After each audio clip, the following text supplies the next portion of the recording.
नमस्कार दोस्तों, मैं अमोल कासर आपका स्वागत करता हूं। दोस्तों, आज के इस लेक्चर में हम लोग ओसीएम का चैप्टर नंबर 4 शुरू कर रहे हैं, जो करीब करीब 27 मार्क्स को आता है। दोस्तों, अगले 15 डेज आप रोज मुझसे यूट्यूब पे जुड़ने वाले हो अलग अलग सब्जेक्ट को लेके, और आपको ये समझ जाएगा कि ओसीएम को एक्चुअली पढ़ना कैसे है, क्योंकि ओसीएम ये सब्जेक्ट बहुत ही ज्यादा लेंदी है। बहुत सारे क्वेश्चन के आंसर लर्न करने पड़ते हैं, और वो तब तक नहीं लर्न होते जब तक आपको सब्जेक्ट का अंडरस्टैंडिंग नहीं आता। दोस्तों, एक गुड न्यूज तो आप तक आ चुकी होगी कि 25% सिलेबस आपका रिड्यूस हो चुका है, और उस सिलेबस रिडक्शन में कोई भी चैप्टर रिड्यूस नहीं किए हैं, बल्कि उस चैप्टर का पर्टिकुलर पार्ट रिड्यूस कर दिया गया है, राइट। सो इस चैप्टर में जो मैं आपको पढ़ाने वाला हूं, कौन सा चैप्टर नंबर 4, जो करीब करीब आपके एग्जाम में 27 मार्क्स के लिए आता है विद ऑप्शन, और उसमें से 2 पार्ट खत्म हो चुके हैं, that is transportation and communication, जो अपने आप में बहुत लेंदी थे, सिंपल थे, बट पढ़ने के लिए बहुत सारी बातें थे उसमें। सो वो पार्ट खत्म हो गया। अब सिर्फ 3 ही पॉइंट इसमें बचते हैं, जिसमें से आपके पेपर में 27 मार्क्स के क्वेश्चन बनेंगे। कौन सा सर? एक है इंश्योरेंस, एक है बैंकिंग, और जो हम पढ़ रहे हैं वो है वेयरहाउसिंग। और दोस्तों, जब मैं पढ़ाऊंगा तो आपको यह भी बताऊंगा कि इस पर्टिकुलर पॉइंट में से कितने क्वेश्चन एक्सपेक्टेड है। बहुत सारे इमेजेस आपके सामने रहेंगे, जो प्रैक्टिकल एग्जांपल देके मैं आपको समझाऊंगा कि एक्चुअली वेयरहाउसिंग चलता कैसे है। तो आपके दिमाग में ना वो इमेज के फॉर्म में, राइट, एक फोटो मेमोरी के फॉर्म में वो रह जाए, और आपको लॉन्ग टर्म वो याद भी आए। समझ में आया दोस्तों? यस। तो पढ़ना चालू करते दूसरी इंपॉर्टेंट बात ये कि ये 15 डेज के बाद क्या सर? दोस्तों, मेरी क्रैश बैच हर साल जो नवंबर दिसंबर में चालू होती है, पिछले साल और महाराष्ट्र से बहुत सारे बच्चों ने वहां पे इनरोल किया था। एक इंपॉर्टेंट बात, हमारा एप्लीकेशन है वो डाउनलोड कर लीजिए। उसके बाद के कुछ बेसिक लेक्चर आपको ऐप में मिलेंगे free, right. Amol Kasar AKC अगर आपने प्ले स्टोर पे भी सर्च किया तो भी आपको एप्लीकेशन मिलेगा, और आगे की अपडेट 15 डेज के बाद मैं आपको दूंगा कि कैसे रहेगा। लेकिन कुछ लेक्चर यूट्यूब के बाद आपको मिलेंगे वो एप्लीकेशन में, राइट। सो यस, बिना समय गवाए अब हम शुरू करते हैं हमारे 12th के चैप्टर नंबर 4 वेयरहाउसिंग। इस टॉपिक को हम लेते हैं 4 का एक पार्ट, एक सर्विस है दोस्तों, और आपको तो पता ही होगा कि ये चैप्टर सर्विस सेक्टर को बताता है। अच्छा, बैंकिंग के सिवा कोई बिजनेस हो सकता है? नहीं सर, जो बिजनेस स्टार्ट करता है उसे कुछ ना कुछ इंश्योरेंस निकलवाना पड़ता है, जैसे कि फायर इंश्योरेंस निकलवा लिया। अगर कुछ आग वाग लग गई तो नुकसान सर उतना बेयर नहीं करना पड़ेगा, इंश्योरेंस कंपनी से कुछ पैसे आ जाएंगे, यस और नो। और वैसे ही वेयर हाउसिंग ये एक इंपॉर्टेंट आपके बिजनेस सर्विसेज का या बिजनेस चलाने के लिए एक इंपॉर्टेंट पार्ट है, इंपॉर्टेंट रोल प्ले करता है। क्या है वेयर हाउसिंग? सब बात पढ़ाऊंगा। इसमें से 2 क्वेश्चन पेपर में आ सकता है, एक फंक्शंस ऑफ वेयरहाउस लिख लीजिए, और दूसरा टाइप्स ऑफ वेयरहाउस। ये 2 क्वेश्चन में से एक क्वेश्चन इस बार कंपलसरी आपको आने के चांसेस है बोर्ड एग्जाम में। बहुत शिद्दत से करना है दोस्तों। ओके, नाउ सवाल ये आता है, जैसे आपको स्क्रीन पे दिख रहा है, वेयरहाउस मतलब क्या? सर गोडाउन, बहुत लोग गोडाउन बोलते हैं कि सर बहुत बार हम लोग क्या करते हैं कि जब कोई भी प्रोड्यूसर प्रोडक्शन करता है, मैन्युफैक्चर करता है गुड्स को, और उसे पता है कि मैंने 1000 क्वांटिटी प्रोड्यूस की है, अब सप्लाई तो सिर्फ 200 क्वांटिटी ही करनी है, तो बची हुई 800 क्वांटिटी का मैं क्या करूं? मैं क्या करता हूं, मैं गोडाउन में उसे रख देता हूं, और जैसे जैसे रिक्वायरमेंट है उस रिक्वायरमेंट के हिसाब से मैं क्या करता हूं, मार्केट में इसे ट्रांसपोर्ट करता हूं या सप्लाई करता हूं। तो वेयर हाउस ना एक यूटिलिटी क्रिएट करता है, जिसे टाइम यूटिलिटी कहते हैं। ऑब्जेक्टिव्स में 1 मार्क्स के लिए आने वाला है, और ये रेगुलर लेक्चर है, पूरे ध्यान से एंड तक देखना, सारी बातें इन डिटेल में आपको करवा दूंगा दोस्तों। समझ में आ रहा है एवरीबॉडी? यस और नो? आप लोगों को बहुत अच्छे से देखो, ये इमेजेस जो दिख रहे हैं ना वेयर हाउस, इसके बारे में ही हम पढ़ रहे हैं कि क्या एक्चुअली होता है, इसका मीनिंग क्या, इसकी डेफिनेशन क्या, मैं सब आपको क्लास में ही लर्न करवा के दूंगा। दो ये प्री रिकॉर्डेड लेक्चर है, फिर भी मैं अश्योरेंस देता हूं आपको कि मेरे लेक्चर के बाद आपको पढ़ने की जरूरत नहीं पड़ेगी। समझ में आ रहा है? कुछ पार्ट्स में मैं ये लेक्चर आपको देने वाला हूं, लेकिन आप कंपलसरी सारे लेक्चर को देखिए, अपने दोस्तों के साथ शेयर कीजिए, राइट? तो अब जो सर ये इमेजेस हम देख रहे हैं, इससे एक पत्ता तो चल गया एक बात कि वेयर हाउस में हम यहां पे गुड्स को स्टोर करेंगे, राइट? स्टोरेज ये बेसिक फंक्शन रहेगा। लेट्स सी, पहले हम बुकिश लैंग्वेज पढ़ते हैं कि उन्होंने क्या कहा हुआ है। What do you mean by warehouse? Meaning समझते हैं सर 4.8.1, और मैं आपको कुछ लिखने का तरीका बताऊंगा कि कैसे आप अच्छे मार्क्स ला सकते हो ओसीएम इस सब्जेक्ट में। आपको मैंने कहा 2 क्वेश्चन पूछे जाएंगे, एक पूछा जाएगा कि फंक्शंस ऑफ वेयरहाउस क्या है, और दूसरा पूछा जाएगा टाइप्स ऑफ वेयरहाउस क्या है। इसके बाहर कोई क्वेश्चन नहीं आने वाला। तो मीनिंग और डेफिनेशन क्यों करें? ताकि आपको कुछ भी पूछा जाए तो 2 पॉइंट मीनिंग में लिखने हैं और एक डेफिनेशन कंपलसरी आपको लिखना है, अगर आपको अच्छे मार्क्स चाहिए तो, और बाकी तो मैं करा के ही दूंगा। Now see meaning. Warehousing refers to storage of goods and consists of all those activity which are connected with storage and preserving of goods. Sir warehouse में क्या आता है?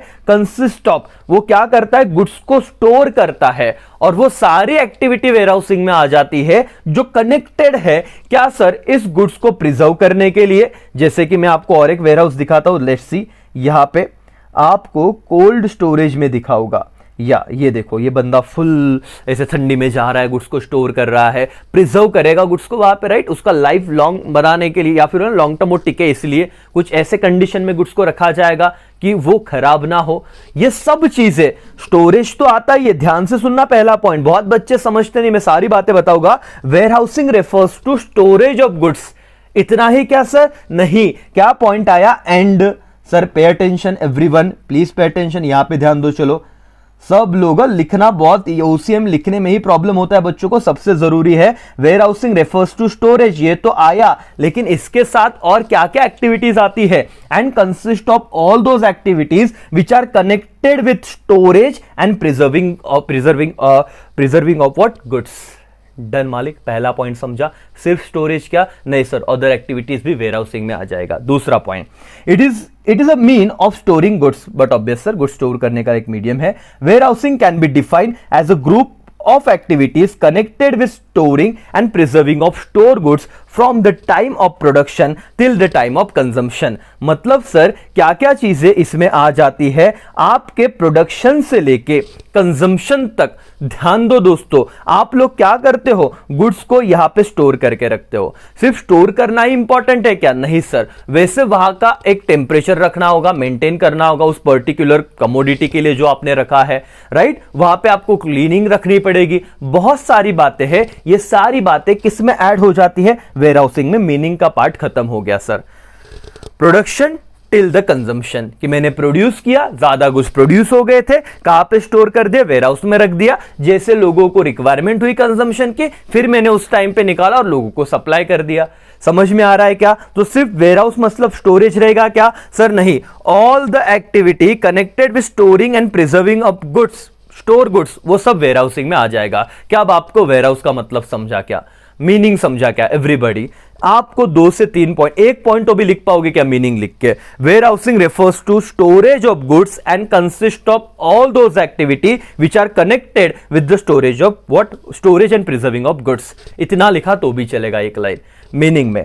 दूसरा दोस्तों डेफिनेशन पे आते हैं। Everybody please pay attention, learn करना है मेरे साथ। डेफिनेशन क्या है? वेयर हाउस एक एस्टैब्लिशमेंट है। सर पे अटेंशन, ये एक एस्टैब्लिशमेंट है। कहां पे गया? एक एस्टैब्लिशमेंट बना दिया, एक सेक्टर, एक कुछ तो जगह बना दी। वेयर हाउस एक ऐसा एस्टैब्लिशमेंट है। नाउ सी लैंग्वेज देखते हैं। An establishment for the storage and accumulation of goods. चलो, warehouse is an establishment किस चीज के लिए? For storage and accumulation of goods. क्या किया है? गुड्स को स्टोर किया है, एक्यूमुलेट किया है। डन हो गया, डेफिनेशन लर्न हो गया। चलो एवरीबॉडी मेरे साथ रिवाइज करो, रिपीट करो, क्या है डेफिनेशन बताओ। चलो फटाफट सब लोग मेरे साथ बोलेंगे एक डेफिनेशन। सर हो जाना चाहिए, 27 मार्क्स का सवाल है मालिक।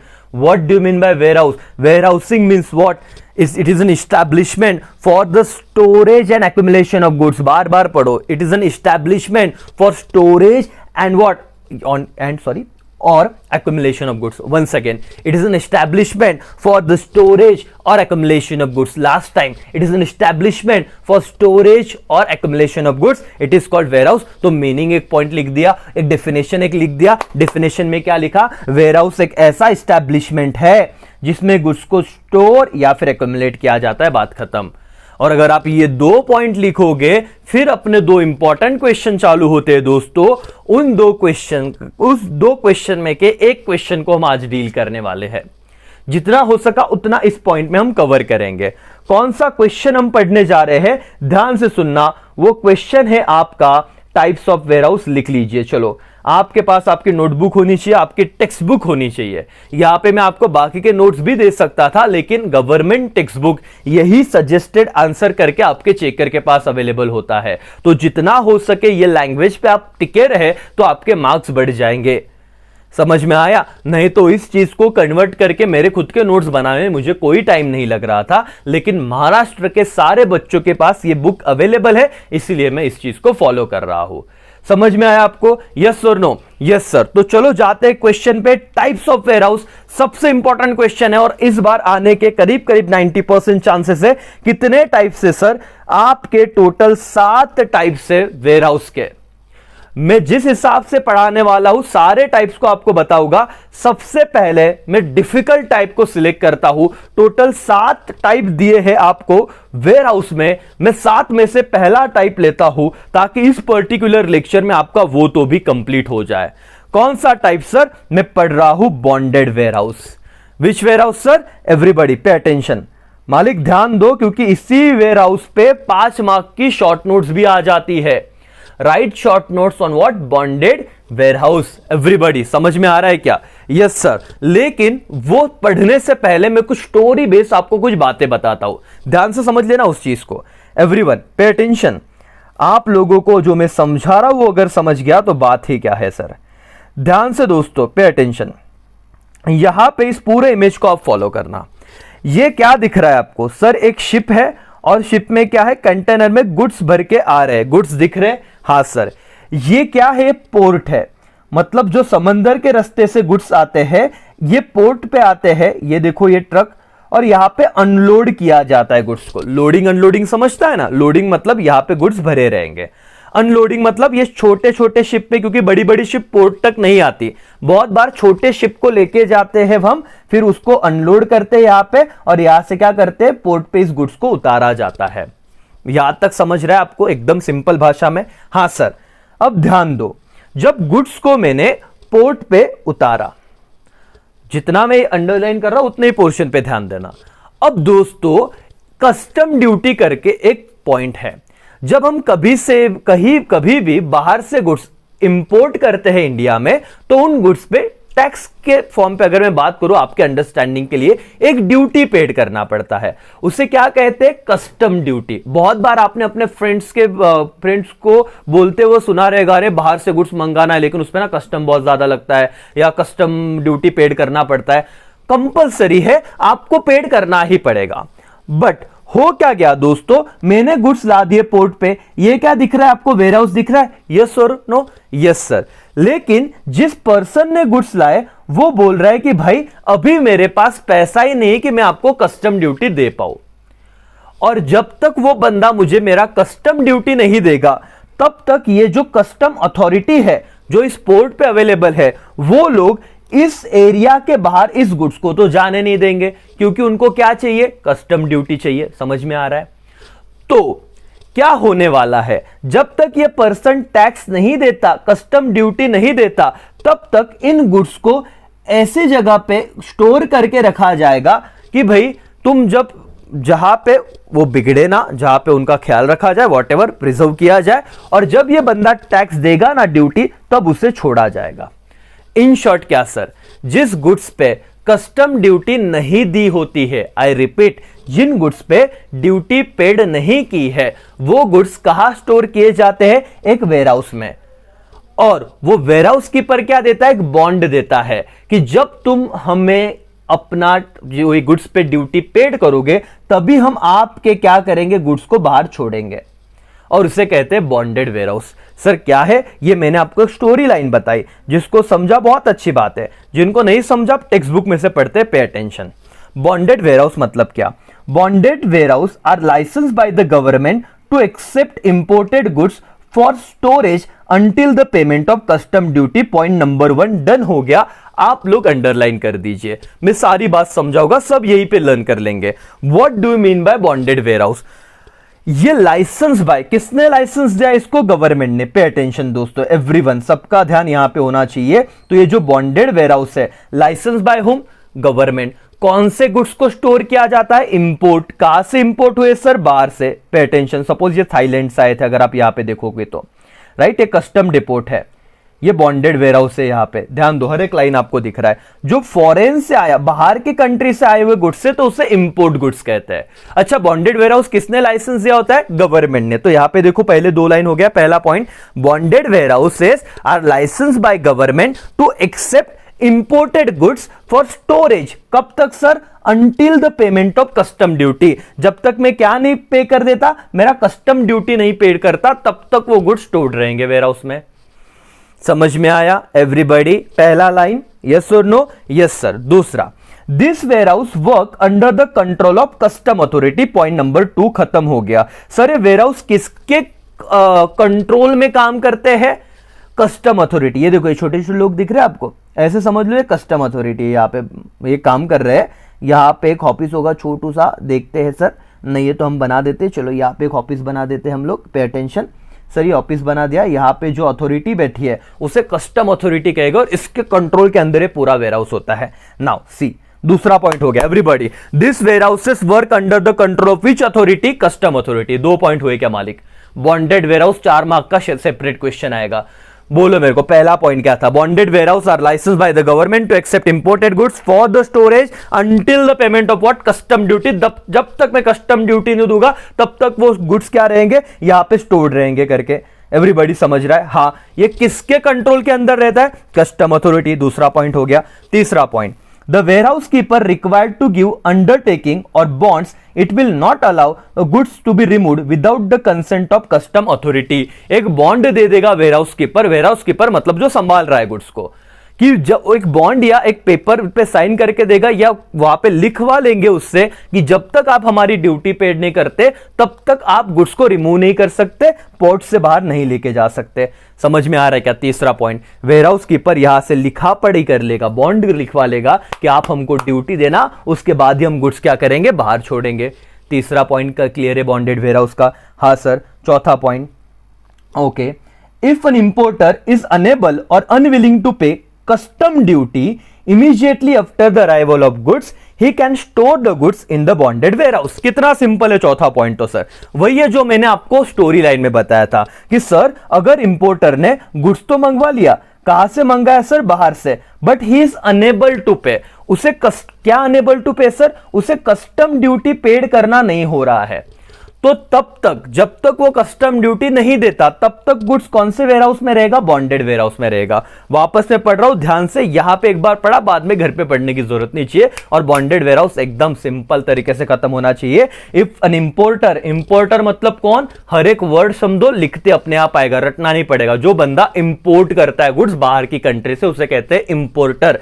If an importer is unable और unwilling to pay custom duty, ध्यान रखना, वर्ड याद से रखना, custom duty immediately after the arrival of goods. अगर गुड्स आने के बाद वो नहीं पे कर पा रहा या नहीं देना चाहता, तो वो गुड्स को स्टोर कर सकता है कौन से वेयरहाउस में? बॉन्डेड वेयरहाउस में। समझ में आया? And he can withdraw the goods in installment by paying the custom duty proportionately. और सर जैसे जैसे उसके पास पैसे आएंगे, वैसे वैसे वो उसको अथॉरिटी को पैसा देगा, और एक ऑप्शन पूरा पैसे दे दे और पूरे गुड्स को लेके जाए, सारे गुड्स को लेके जाए। एक ऑप्शन प्रोपोर्शनेट में पैसा दे जितना वो कमा रहा है, और उतने इंस्टॉलमेंट में गुड्स को निकाल के लेके जाए, लेकिन प्रोपोर्शनेट। थोड़ा पेमेंट करके सारे गुड्स वो नहीं निकाल के लेके जा सकता। समझ गया सर? 5 पॉइंट में बॉन्डेड वेयरहाउस खत्म हो गया, अगर मैं लास्ट पॉइंट भी बोलूं तो। और ये 5 के 5 पॉइंट आप लोग क्या करो, नोटबुक में इन्होंने पैराग्राफ दिया है ना, मैंने जो पॉइंट आपको अंडरलाइन किया है, हर फुल स्टॉप पे एक पॉइंट बनाओ, एक लाइन छोड़ के लिखो, और देखो कितना सिंपल हो जाता है ये चीज। हर एक चीज खत्म, बॉन्डेड वेयरहाउस खत्म, 7 में से एक टाइप मैंने हटा दिया। ये सारे बच्चों को डिफिकल्ट जाता है और मैं नहीं चाहता था कि मैं सिंपल पॉइंट से चालू करूं। पब्लिक वेयरहाउस क्या, प्राइवेट वेयरहाउस क्या, अनगवर्नमेंट वेयरहाउस क्या, कोल्ड स्टोरेज क्या, ये सब पढ़ाएंगे आपको। बॉन्डेड वेयरहाउस जनरली ना समझता ही नहीं बच्चों को कितना भी पढ़ा है, लेकिन अब आपको समझा क्या। पहला point, bonded warehouse are license by the government to accept which goods, imported goods. समझ रहा है ना, इंपोर्टेड मतलब अब क्या, कहां से सर, बाहर की कंट्री से मंगाए, फॉरेन कंट्री से आने वाले गुड्स, राइट। ओके सर, दूसरा पॉइंट क्या था, this warehouse work under which authority, custom authority. Okay, तीसरा point, the warehouse keeper required to give undertaking या बॉन्ड देगा कि क्या जब तक आप पैसे नहीं दोगे आप गुड्स को क्या नहीं कर सकते, रिमूव नहीं कर सकते। पॉइंट तीसरा डन हो गया। चौथा पॉइंट क्या नहीं, कस्टम ड्यूटी, मतलब क्या, कस्टम ड्यूटी। चौथा point, the goods are held in the sorry if the जो इंपोर्टर है अनेबल या अनविलिंग, अगर वो पैसा नहीं दे पा रहा इमीडिएटली गुड्स आने के बाद, तो वो कहां पे रखेंगे, जिसपे ड्यूटी नहीं पेड की है वो गुड्स, बॉन्डेड वेयरहाउस में। समझ में आया, जब तक ड्यूटी नहीं दी है, टैक्स नहीं दिया है, और जैसे जैसे वो पैसा देगा वैसे वैसे वो गुड्स को क्या कर सकता है, निकाल सकता है। मालिक पहला पॉइंट डन, समझा क्या टाइप्स में। यस सर दोस्तों, ड्यूटी पेड वेयरहाउस एग्जैक्ट इसके अपोजिट है। इसमें सिंपल सी बात होती है कि कुछ गुड्स पे जिसको मैंने ड्यूटी दे दी, लेकिन अब मेरे पर्सनल प्रॉब्लम है कि मेरे पास व्हीकल अवेलेबल नहीं है, मेरे जो इंप्लॉयज थे वो स्ट्राइक पे चले गए हैं, ट्रांसपोर्टेशन वाले। अब मेरा प्रॉब्लम है, लेकिन मैंने ड्यूटी तो दे दी है, वो गुड्स में ड्यूटी पेड में रखता हूं। इतना ही सिंपल है, ज्यादा कुछ है नहीं। एक बार आप पढ़ो ये वाला पॉइंट, आपको जरूर समझेगा। मैं तो नेक्स्ट सेशन में समझा ही दूंगा। आप इस सेशन में मैं यहीं पे रुकूंगा, ज्यादा बड़ा सेशन नहीं करते, छोटे छोटे सेशन में हम खत्म करेंगे। मेरा टारगेट क्या है कि इस सीरीज में आपके 27 मार्क्स डन हो जाए। क्या आपको मीनिंग समझा आज के लेक्चर में, यस और नो? Yes sir. क्या आपको डेफिनेशन समझा वेयरहाउस का, सब मेरे को बताओ, यस और नो? सर वापस एक बार बताओगे। मीनिंग में आपको लिखना है कि भाई स्टोरेज ऑफ गुड्स, उसके साथ सारे कनेक्टेड एक्टिविटी वेयरहाउस में इंक्लूड हो जाते हैं। मीनिंग में क्या, एस्टैब्लिशमेंट है for the storage and accumulation of goods, ये दोनों लिख के आपको टाइप्स लिखने हैं।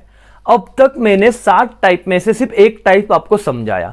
नेक्स्ट सेशन में मैं सारे टाइप वापस समझाऊंगा, उसको लर्न करवा के दूंगा, कैसे याद रखना है पेपर में लिखते वक्त, और बस यहां पे खत्म होगी बात।